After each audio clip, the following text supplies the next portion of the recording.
Eduard Ivanovich Totleben was a Baltic German military engineer and Imperial Russian Army general. He was in charge of fortification and sapping work during a number of important Russian military campaigns. Early life. Totleben was born at Mittau in Courland. His parents were of German descent, belonging to the merchant class, and he himself was intended for commerce. But a strong instinct led him to seek a career as a military engineer. He entered the School of Engineers at St. Petersburg, now Military Engineering Technical University. Military career. Early military career. Totleben joined the Imperial Russian Army in 1836.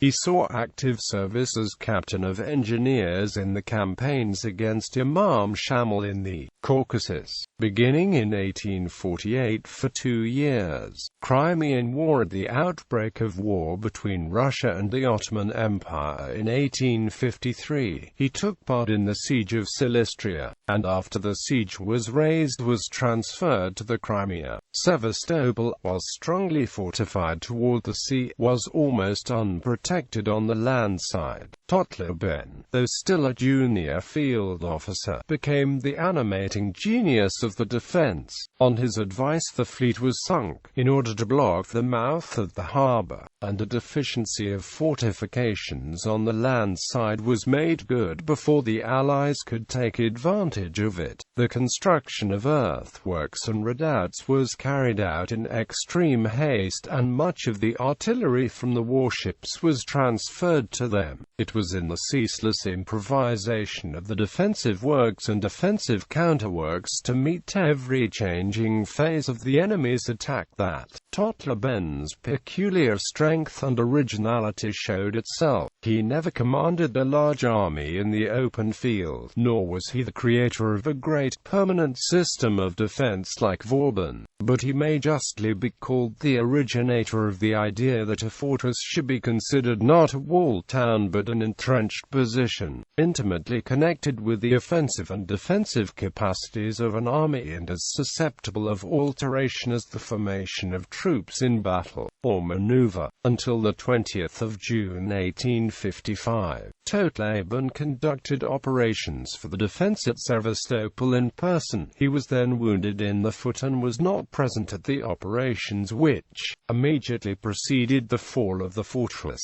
In the course of the siege he had risen from the rank of lieutenant colonel to that of lieutenant general, and had also been made aide-de-camp to the Tsar. When he recovered he was employed in strengthening the fortifications at the mouth of the Dnieper and also those of Kronstadt. In 1864, he suggested further improvements of the Brest fortress that were implemented between then and 1868. In 1856 he visited England, where his merits were honored. On the 24th of March 1854, the Russian novelist Fyodor Dostoevsky wrote him a letter asking for his help in returning to European Russia. The writer had been sentenced to 4 years of banishment in Siberia. In 1860, Totleben was appointed assistant to Grand Duke Nicholas, and he subsequently became head of the Department of Engineers with the full rank of general. He was given no command when another war against the Ottoman Empire began in 1877. It was not until after the early reverses before Plevna that the hero of Sevastopol was called to the front. Totleben saw that it would be necessary to draw engineering works around Osman Pasha and cut him off from communication with the other Turkish commanders. In due time, Plevna fell. Totleben then undertook the siege of the Bulgarian fortresses. After the conclusion of the preliminaries of peace, he was placed in command of the whole Russian army.